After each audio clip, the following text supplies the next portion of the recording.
नमस्कार। दिवाली पर हमारी खास पेशकश रॉकेट शेयर में आप सभी का स्वागत है। आपके साथ मैं हूं मानसी दवे। दिवाली से पहले हम हर रोज दोपहर 12:30 बजे आपको ऐसे शेयर्स बता रहे हैं जिनमें है रॉकेट रिटर्न्स देने का दमखम। जी हां, इसी कड़ी में आज हम आपको दो खास मेहमानों से मिलवाएंगे जो अपने अनुभव से आपको ऐसे शेयर्स बताएंगे जो तेजी से ऊपर जाने की क्षमता रखते हैं। तो चलिए बिना देर करें शुरू करते हैं स्वदेश पर रोशनी और मुनाफे का जश्न।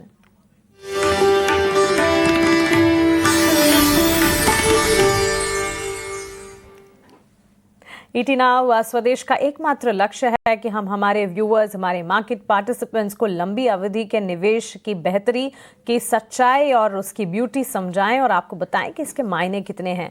Wealth creation on a long term basis ही होती है और इसी कड़ी में आज हमारी इस खास पेशकश में हमारे साथ मौजूद हैं दो बेहद खास मेहमान। वेंचुरा सिक्योरिटीज के रिसर्च हेड विनीत बोलिंजकर और मार्केट स्मिथ इंडिया के इक्विटी हेड मयूरेश जोशी। विनीत, मयूरेश, बहुत स्वागत है आपका ईटी नाउ स्वदेश पर। Festival greetings to both of you.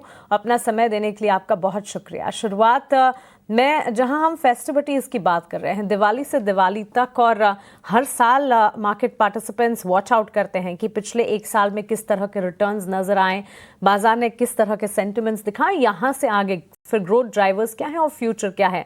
Mayuresh, आपसे शुरुआत करना चाहूंगी। हमारे माध्यम से आपको सुन रहे मार्केट पार्टिसिपेंट्स, व्यूअर्स को किस तरह की एडवाइस देकर शुरुआत करना चाहेंगे आप? Very good afternoon Mansi, afternoon Vineet. पहले तो आप सबको दिवाली की ढेर सारी शुभकामनाएं। Hope this Diwali brings a lot of Joy, health, wealth and prosperity आप सबके लिए और आपके सब दर्शकों के लिए भी जो मैसिवली बेनिफिट करते हैं आपके सारे प्रोग्राम से।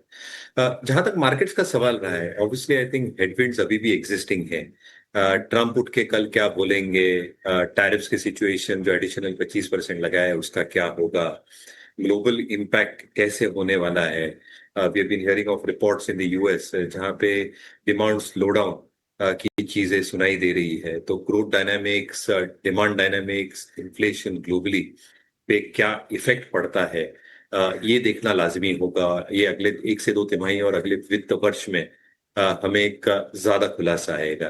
दूसरा, आई थिंक जो मार्केट्स देख के चलता है, corporate earnings growth clearly lag हो रही थी पहले तिमाही तक। Q2 is also expected to be relatively softer, but GST rationalization के जो सरकार ने मूव्स किए हैं, that will definitely have signs of consumer demand picking up। एक जो रिवाइवल की हम बात कर रहे हैं अर्बन और रूरल इंडिया में, ये तीसरी तिमाही से शुरुआत होने के पूरे संकेत है। Private capex is coming back slowly and steadily, इसके ग्रीन शूट्स हमें दिख रहे हैं। पब्लिक केपेक्स फिस्कल पाथ जो सरकार चलेगी on the central government side will continue, which means that Indian balance sheet will be the best governed balance sheet among the world. Corporate debt to GDP is expected to grow as well. तो काफी triggers है market के लिए जहाँ पे earnings में एक सुधार आ सकता है और इसलिए हम मार्केट्स पे from a medium term perspective positive. Vineet ji, आपका भी शुक्रिया अपना समय देने के लिए। फेस्टिवल ग्रीटिंग्स, दिवाली की ढेरों शुभकामनाएं आपको। आप भी अपनी एडवाइस से शुरुआत कीजिएगा, उसके बाद रॉकेट शेयर्स की तरफ हम आगे बढ़ते हैं। देखिए, जैसे मयूरेश जी ने विस्तार में बताया है, काफी अच्छा उन्होंने एनालिसिस किया हुआ है। इसमें एक ही चीज में जो ऐड करना चाहूंगा कि अगर इंडिया में वॉलेटिलिटी नहीं रहती थी बिकॉज ऑफ ट्रम्प एंड बाकी सब टैरिफ मेजर्स की वजह से, तो मुझे लगता है कि चार चांद लग चुके होते अभी तक मार्केट में। जिस तरह से रेट्स कट किए हैं और जिस तरह से इंडिया का ग्रोथ बुलेट प्रूफ हुआ है, तो हमें लगता है कि बहुत अच्छा निवेश आने का हम एक्सपेक्टेशन रखते हैं। लेकिन इसमें ना हमें एक ही चीज ध्यान में रखना चाहते हैं कि जो जिस तरह से जो एक सप्लाई शॉक हो सकता है यूएस मार्केट्स में, उसकी वजह से एक थोड़ा सा तकलीफ आ सकती है। बट उसके अलावा हम ये कहना चाहते हैं कि we are expecting the best of things to play out for the equity markets in the coming Diwali time. Absolutely, I absolutely second thought और बिल्कुल इत्तेफाक रखती हूँ आपके एनालिसिस से। और अब सीधा आगे बढ़ते हैं रॉकेट शेयर्स की तरफ। हमारे व्यूअर्स के लिए हम रॉकेट शेयर्स आज लेकर आए हैं जो कि हमारे एक्सपर्ट की डीप डाइव एनालिसिस का नतीजा है। Mayuresh, current scenario of the market, काफ़ी सारे ट्रिगर्स हैं हमारे पास और भारतीय बाजार के अपने काफ़ी सारे ट्रिगर्स हैं। No matter what happens with the global setup, with the global market, of course eventual impact थोड़ी बहुत आती ज़रूर है, लेकिन इस हद तक नहीं कि भारतीय बाजार सिर्फ और सिर्फ निर्भर करें ग्लोबल सेटअप पर। कैसे देख रहे हैं भारतीय बाजार की चाल और पहला रॉकेट शेयर आपकी तरफ से क्या होगा? मानसी, जैसे मैंने कहा, and I completely concur with Vineet ji, medium term perspective से I think markets will obviously trend higher. जो हम एक प्राइस अर्निंग्स मल्टीपल लगा सकते हैं, even assuming a base case earnings growth of 9.5% और मिड मीडियन वर्टिकल्स यानी mid median valuations of 17.5 times, उससे भी आई थिंक मार्केट्स में एक ठीक ठाक बेस बिल्डिंग फैक्टर और एक डिसेंट अपसाइड दिखाई दे रही है। तो आई थिंक जो डोमेस्टिक कंजम्पशन है, ये थीम्स आई थिंक अभी भी बरकरार रहेंगी मार्केट्स में। और इसमें आई थिंक जो पहला रॉकेट शेयर में चूज करना चाहता हूँ वो है Sharda energy. Obviously I think ये कंपनी जो एक कमोडिटाइज्ड प्ले थी to a large aspect few years back, pellets को लेके, बिलेट्स को लेके, आयन को लेके, आयन ओर को लेके, कहीं ना कहीं I think this is transitioning from a commodity company to an energy company. इन्होंने जो एसके स्पार्क के अधिग्रहण किए हैं, 300 मेगावाट के 2 unit, 600 megawatt in total, that will start contributing onto the P&L and the balance sheet. Obviously जो hydro electric verticals develop कर रहे हैं, इसमें भी एक अच्छा खासा ट्रैक्शन आना चाहिए in the next few quarters. और hydro electrical projects, Mansi ji, below 25 megawatt I think वो एक स्टेट स्पॉन्सर्ड होते हैं और जो टैरिफ्स भी इनको मिलते हैं ये ठीक ठाक होते हैं। There is no compulsory offload factor, इसलिए I think once the unit is up and running, कहीं ना कहीं आई थिंक जो कैश फ्लोज आते हैं over 2-3 years, once the unit becomes completely functional and recovers cost, I think it starts flowing out profit. और इसलिए मुझे लगता है जो एनर्जी वर्टिकल्स से मार्जिन्स रहेंगे, सारडा के ओवरऑल परफॉर्मेंस को ऑलरेडी रिफ्लेक्ट होना स्टार्ट हो चुके हैं। They have already reached margins of 38-40%. And these margins, जैसे एनर्जी वर्टिकल ज्यादा कंट्रीब्यूट करने लग जाएगा, will inch higher above 45%. Balance sheet strength काफी ठीक ठाक है, रिटर्न रेशियोज अच्छे हैं। तो जब रेटिंग रैंकिंग देखते हैं, हमें लगता है कि सारदा एनर्जी या एक अच्छा विकल्प हो सकता है। पहला स्टॉक हमारे रॉकेट शेयर कैटेगरी का मयूरेश जोशी की तरफ से शारदा एनर्जी, 1 साल का नजरिया यानी कि लंबी अवधि का नजरिया मेंटेन करके आपको चलना होगा। Target stop losses on a long term play जो मयूरेश सुझा रहे हैं वो आपके स्क्रीन पर लगातार हम फ्लैश कर रहे हैं। इन टारगेट स्टॉप लॉस को ध्यान में रखते हुए, लॉन्ग टर्म वेल्थ क्रिएशन को मद्देनजर रखते हुए शारदा एनर्जी कंपनी एंगेज्ड है production of steel, ferro alloys और पावर, और एक्सपेक्टेशंस हैं पिछली तिमाही भी decent set of quarters post किए कंपनी ने और इस तिमाही के लिए भी अच्छे नतीजों के एक्सपेक्टेशंस भी हैं। तो फंडामेंटल्स पॉजिटिव नजर आ रहे हैं, हमारे एक्सपर्ट के कन्विक्शन और कॉन्फिडेंस भी इस पर। तो Sharda energy first stock from our list of stocks, rocket shares, rocket return देने का दमखम रखता हुआ स्टॉक। अब विनीत, आपसे जानना चाहूंगी आपकी तरफ से पहला रॉकेट शेयर क्या होगा? पहला रॉकेट शेयर हम बाय देंगे अडानी ग्रीन के ऊपर। आज देखिए कुछ लगभग 15 गीगावाट का वो कैपेसिटी रखते हैं और आने वाले 5 साल में हमें एक्सपेक्टेशन है कि हर साल 5 से 7 गीगावाट का एडिशन होगा और इसे चलते हमें लगता है कि ये 50 गीगावाट तक 2030 तक पहुंच जाएगा। हमारी एक्सपेक्टेशन है कि इसके पीछे ऑन अ डीसीएस बेसिस हम एक्सपेक्ट करते हैं कि इसमें 82% की अपसाइड आएगी ये स्टॉक में। ग्रीन एनर्जी का पोटेंशियल आप जानते हो कि 25 इयर्स तक रेवेन्यू विजिबिलिटी आती है और ये बहुत स्ट्रॉन्ग ट्रैक्शन होता है। दूसरी चीज क्या है कि कंपनी ने अपना शेयर कैपिटल ऑल क्रिएट कर दिया है और उनको और कोई नया इक्विटी रेज नहीं करने पड़ेगा अप टू 2050। तो ये सारी चीजें हम ध्यान में रखते हुए हमें लगता है कि ये one of the top performing stocks रहने वाले है for Adani green. Energy space से ताल्लुक रखती कंपनी अपने पेयर्स में एब्सोल्युटली जब हम कंपैरिजन करते हैं अडानी ग्रीन के स्टॉक को ही सबसे आगे पाते भी हैं और यहाँ से फर्दर अपसाइड और काफ़ी बुलिश टारगेट और strong aggressive bold targets Vineet Bulandshakar की तरफ से 2142 के लेवल्स अडानी ग्रीन्स में नजर आ सकते हैं। लंबा नजरिया ज़रूर रखना होगा। Like we always say wealth creation जो है उसके लिए पेशेंस की भी बेहद ज़रूरत होती है और इसीलिए लंबी अवधि का नज़रिया मानकर चलें। अडानी ग्रीन में एंट्री अपॉर्चुनिटी ढूंढी जा सकती है। 1038 के लेवल्स हम देखें, वहां से सीधा 2142 तक जाने का भी दमखम रखता है ये स्टॉक, लेकिन हाँ वॉच आउट करना होगा और इसमें पेशेंस के साथ बने रहना होगा। मयूरेश, आप बताएं आपकी तरफ से अगला रॉकेट शेयर कौन सा होगा? तो Mansi, I think the next stock on our radar is Apollo hospitals. हमें लगता है hospitals as a space has done exceptionally well.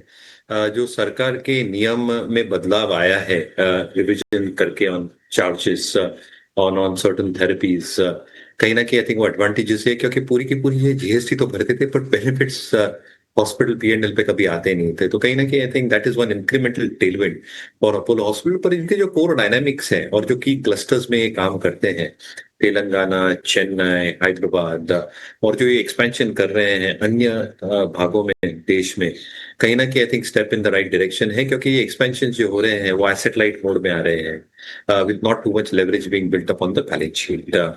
दूसरा, इनका जो फार्मेसी का कारोबार है, जो इनके मैच्योर्ड फार्मेसी स्टोर्स है, यहाँ पे जो टॉप लाइन और एबिटा का प्रदर्शन रहा है ये काफी सिग्निफिकेंट रहा है। और इसलिए हमें लगता है आई थिंक जैसे नए स्टोर्स ऐड हो रहे हैं, जो कैलिब्रेटेड वे में ऐड हो रहे हैं, ये इंक्रीमेंटल स्ट्रेस नहीं डालेंगे फार्मा बिजनेस के ऊपर, which will overall add the overall consolidated numbers including hospital and the pharmacy business. Third, I think promoters ने प्लेज कम करते हुए जो डेट रीपेमेंट की है, बैलेंस शीट एक्सट्रीमली लीन हो गई है और स्ट्रांग हो गई, इनफैक्ट नेट डेट फ्री हो गई है, जिसकी वजह से I think both the mechanisms, asset light model जो ये फॉलो कर रहे हैं, जो मैनेज हॉस्पिटल्स ये मेंटेन कर रहे हैं, मेडिकल टूरिज्म का जो एक कड़का रह सकता है, revision of rates by the government, or GST rationalization, which will also benefit them in terms of material and equipment that they used to buy, and supercritical drugs. ये सारी चीजें पॉजिटिवली रिफ्लेक्ट होंगी मार्जिन्स पर। तो similarly I think rating, ranking, institution holding, सारी चीजें हम cancel में देखते हैं, ये स्टॉक में उपस्थित है, इसलिए हमें अपोलो हॉस्पिटल्स काफी पसंद है। Pharma health care diagnostic space की अगर बात करें, एज डिफेंसिव हमने देखा है लगातार वॉलेटाइल मार्केट्स में ये स्पेस बाजार को संभालने का काम करता है और अब ये सेक्टर एक बड़ा सेक्टर बन चुका है और इसके कई सारे सब सेगमेंट्स भी हैं, health care, diagnostic, cramps, CDMO, hospital, और इसी कड़ी में अपोलो हॉस्पिटल है पसंद मयूरेश जोशी को। 759 के लेवल्स हम देख रहे हैं इन दिनों, 9,380 तक जाने का दमखम एक साल का नजरिया यहाँ पर बनाकर। विनीत जी, आप बताएं आपकी तरफ से अगला स्टॉक फिर कौन सा होगा? हम रेकमेंड करना चाहेंगे पेटीएम आपके लिए। हमें लगता है कि पेटीएम ने बहुत जबरदस्त प्रदर्शन किया है। कंपनी अभी ग्रोथ ट्रैजेक्टरी पे है और टर्न अराउंड काफी अच्छी तरह से परफॉर्म कर रहा है। हमारी एक्सपेक्टेशन है कि ये 25 to 30% ग्रोथ आराम से कर पाएंगे अगले 3 साल तक, और हम एक्सपेक्ट कर रहे हैं कि यहाँ से अप टू 70% अपसाइड आ सकता है ये स्टॉक में। हम एक्सपेक्ट करते हैं कि AI first and discipline cost measures से टर्न अराउंड होने वाला है ये शेयर आने वाले दिनों में।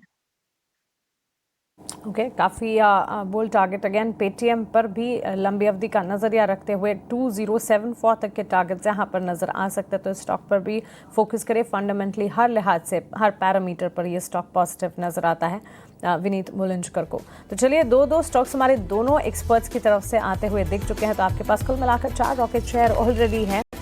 एक छोटे से ब्रेक के लिए हम रुक रहे हैं, लेकिन ब्रेक के उस पार और 4 रॉकेट शेयर्स आपका इंतजार करेंगे। आप बने रहें हमारे साथ।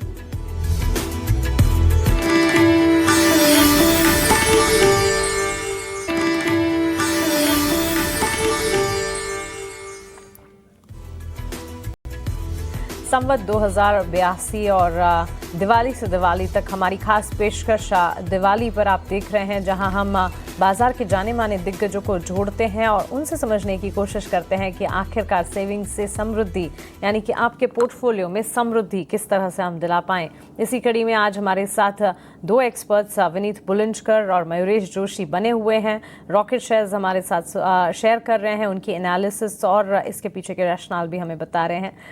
2 स्टॉक्स दोनों एक्सपर्ट्स ने बता दिए हैं, 4 स्टॉक्स हो चुके हैं। वैसे मैं दोनों एक्सपर्ट से गुजारिश करूंगी और 2 स्टॉक्स वो बताने वाले हैं, लेकिन एक बोनस शेयर भी एडिशनल हमें लास्ट में दोनों की तरफ से अगर मिल जाए तो क्या कहना। Coming back to you Mayuresh, बताइए अगला स्टॉक आपकी तरफ से कौन सा होगा? तो कंजम्पशन तब का बहुत बड़ा होने वाला है मानसी इंडियन कॉन्टेक्स्ट में, and let's not ignore the hotel space, और इसलिए हमें लगता है लेमन ट्री होटल्स एक अच्छा विकल्प हम मान के चल रहे हैं मार्केट्स विद इंडिया में। ऑब्वियसली आई थिंक एक जो इनका एक स्ट्रेटेजिक आउटले रहा है, खुद की प्रॉपर्टीज और जो मैनेज रूम्स ये मैनेज कर रहे हैं, which is almost in equal proportion as we speak, I think step in the right direction है। ऑब्वियसली इनकी जो नई प्रॉपर्टीज आ रही है अलग अलग लोकेशंस में देश में, एक एक संकेत यही देती है कि आई थिंक जो ऑर्गेनाइज्ड होटल स्पेस है ये अभी भी I think compare to the unorganised space is relatively smaller, और कहीं ना कहीं आई थिंक जो एवरेज रूम रेंटल्स हैं, जो जीएसटी में एक रैशनलाइजेशन हुआ है 7,500 पर रूम पे जो रेट्स कम हुए हैं, यहाँ पे फायदा इनके होटल्स में होगा, क्योंकि लेमन ट्री के पास सारे प्रकार के होटल्स हैं। इकोनॉमिक होटल्स हैं, सुपर इकोनॉमी है, प्रीमियम इकोनॉमी है, सुपर प्रीमियम है। तो कहीं ना कहीं आई थिंक एक बेनिफिट तो डेफिनेटली होगा।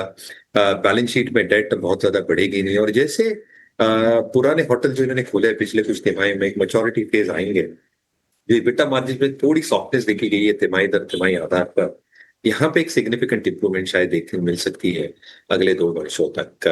तो मुझे लगता है आई थिंक लेमन ट्री एक अच्छा विकल्प हो सकता है। हमारी टारगेट एक डबल सेंचुरी है लेमन ट्री की। Double century target Lemon Tree hotels के लिए। और हाँ, बिल्कुल सही कहा आपने Mayuresh, consumption GST rate rationalisation से ही हम देख रहे हैं कंजम्पशन स्पेस मैच्योर आता हुआ दिखा, और उसके बाद वहाँ से फिर फेस्टिवल डिमांड का बूस्ट लगातार, और ये ईयर एंड और नेक्स्ट ईयर स्टार्ट तक देखने को मिलेगा। और इसी के चलते यहाँ पर नज़र होनी भी चाहिए, लंबी अवधि का निवेश बनाकर चलें। कंजम्पशन की जहाँ हम बात कर रहे हैं, इसमें सिर्फ और सिर्फ ऑटो और एफएमसीजी नहीं, ट्रैवल, टूरिज्म, लीजर, एंटरटेनमेंट, इन स्पेसेस को भी जोड़ना चाहिए, और इसी के चलते लेमन ट्री होटल्स जो हैं वो पसंद है मयूरेश जोशी को। Vineet, coming back to you, 2 shares आपने काफ़ी वेरिड सेगमेंट से, एक रिन्यूएबल एनर्जी स्पेस से अडानी ग्रीन से जाए, और साथ ही पेटीएम, अगला स्टॉक कौन सा होगा आपके रेडार पर? एक इंफ्रास्ट्रक्चर रिकमेंडेशन देना चाहेंगे, that is Ambuja cements.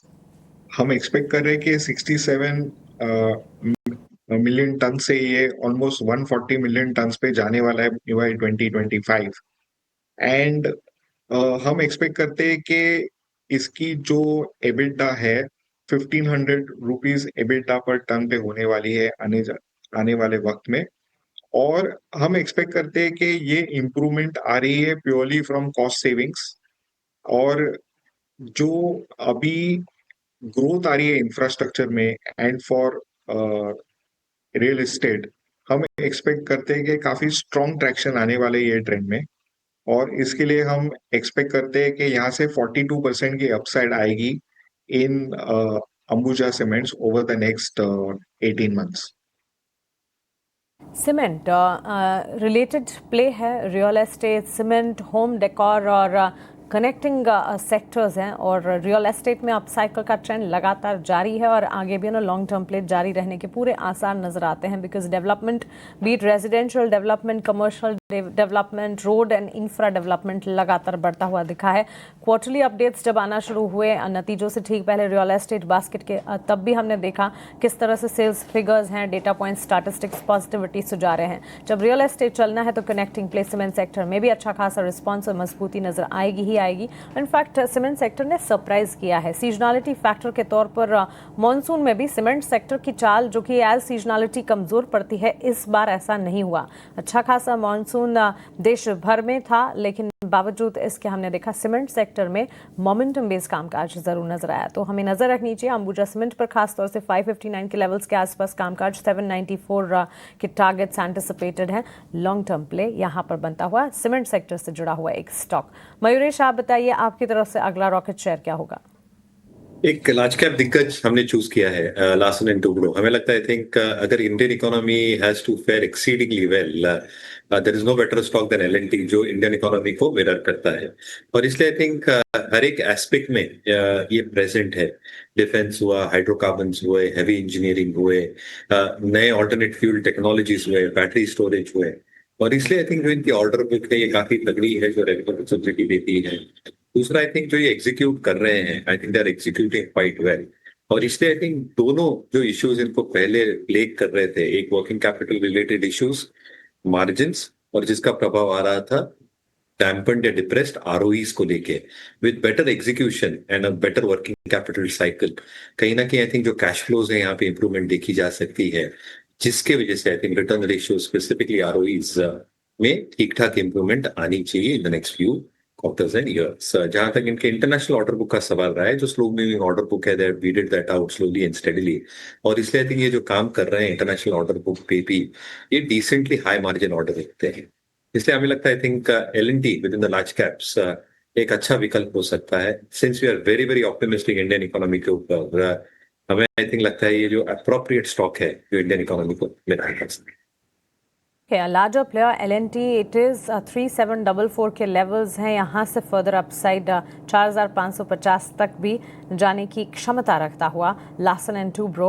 Mayuresh, आपसे बिल्कुल एक गुजारिश, लाइक आई सेड एन अर्ज कि एक और स्टॉक आप निकाल कर रखिएगा। तब तक विनीत आपकी तरफ से द फोर्थ रॉकेट शेयर बताइए कौन सा है?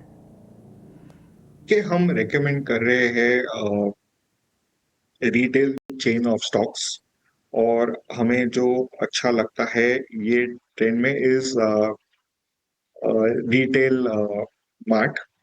और इसमें हमें जो अच्छा लगता है कि ये लो वैल्यू बिजनेस है, सेफ है, और पूरा टर्न अराउंड हो चुका है सेक्टर में। सारे sectors are firing on cylinder. तो हम एक्सपेक्ट करें कि यहाँ से आपको एक 20 to 25% ग्रोथ मिल सकती है यहाँ से। We believe that the valuations काफी सेफ है, डाउनसाइड रिस्क लिमिटेड है, और इसके चलते हमें लगता है कि एक अर्निंग सरप्राइज आने की गुंजाइश होने की बावजूद है। दूसरी चीज क्या है, इनकी जो 40 to 50 स्टोर हर साल वो ऐड करने वाले हैं, तो इनका अच्छा ग्रोथ रेट ये बरकरार रहने वाले हैं आने वाले टाइम में। Alright, so V Mart Retail it is. Vineet Bulandshakar की पसंद। विनीत जी, आपसे भी गुजारिश, एक स्टॉक और एडिशनल निकाल कर रखिएगा आप ज़रूर। 1070 के इर्द गिर्द के targets on long term play नज़र आ सकते हैं। यस, बताएं फिर मयूरेश, बोनस की तो उम्मीद और आशा दिवाली पर हर कोई रखता है, आप अपनी तरफ से rocket share, bonus rocket share बताएं। तो पहले तो आई थिंक रिटेल चेन्स में आई थिंक वी-मार्ट और Vishal is something that we also continue liking, तो विनीत जी ने वो कवर कर दिया है। But Welspun Corp is something that we also continue liking at markets with India. हमें लगता है आई थिंक जो लाइन पाइप बिजनेस है यहाँ पे मार्केट लीडर्स हैं, इंडिया, सऊदी अरेबिया और यूएस में तो इनका खुद का प्लांट है, जिसकी वजह से आई थिंक एक जो डर रहता है कि जो यूएस ऑपरेशंस है वहां पे टैरिफ इंपोजिशन से क्या इम्पैक्ट आ सकता है, नहीं आ सकता, I think that get shielded to a large extent because of that. जो एग्जिस्टिंग ऑर्डर बुक है ये सफिशिएंट है, हाई मार्जिन ऑर्डर है, बैलेंस शीट काफी स्ट्रांग है। जो सरकार के कदम चल रहे हैं केपेक्स को लेके, सैनिटेशन को लेके, सीवेज को लेके, वाटर ट्रीटमेंट को लेके, ये सारे एस्पेक्ट्स में ये है। इन्होंने जो अधिग्रहण किया था सिंटेक्स का, I think not just the tank business but expectation है जो वैल्यू एडेड प्रोडक्ट सिंटेक्स बाजार में लेके आ सकता है, वहां से भी मार्जिन का इजाफा हो सकता है। तो हमें लगता है रेटिंग, रैंकिंग, इंस्टीट्यूशन होल्डिंग, वापस जो हम देखते हैं सारे पैरामीटर्स कैंसलिंग के, ये वेल्सपन कॉर्प के भी फेवर में आएंगे। यहाँ से हम एक 20 से 21% के अपसाइड लेंगे। थैंक्स फॉर दैट मयूरेश, बहुत शुक्रिया आपका एक और एडिशनल स्टॉक हमें बताने के लिए। तो कुल मिलाकर रॉकेट शेयर्स कैटेगरी में विनीत बुलंदशकर और मयूरेश जोशी लंबी अवधि का निवेश जो है उससे एडवोकेट कर रहे हैं, और बिल्कुल आपको कंजम्पशन से जुड़े थीम्स हैं, सीमेंट प्लेज है, रिन्यूएबल स्पेस है, इन तमाम पर फोकस करने की राय दे रहे हैं। इन तमाम स्टॉक्स को नोट डाउन कीजिए, वक्त पर जैसे आपकी कैपेसिटी, एपेटाइट हो और जिस तरह से मौके मिलते हुए दिखे गिरावट में एंट्री अपॉर्चुनिटीज़ इन स्टॉक्स में ज़रूर मानकर चलनी चाहिए, क्योंकि लंबी अवधि का नज़रिया इन तमाम स्टॉक्स में काफ़ी अच्छा नज़र आ रहा है। विनीत, मयूरेश, बहुत शुक्रिया आपका हमारे साथ जुड़ने के लिए। इस खास पेशकश में हमारे व्यूअर्स को दिवाली से दिवाली तक फंडामेंटल लंबी अवधि का निवेश सुझाने के लिए थैंक्स अ लॉट। चलिए, इसी के साथ हमारी इस खास पेशकश को हम यहीं समेटने जा रहे हैं, लेकिन इतना स्वदेश पर खबरों का सिलसिला, मार्केट का एक्शन लगातार जारी है। आप बने रहें हमारे साथ। नमस्कार।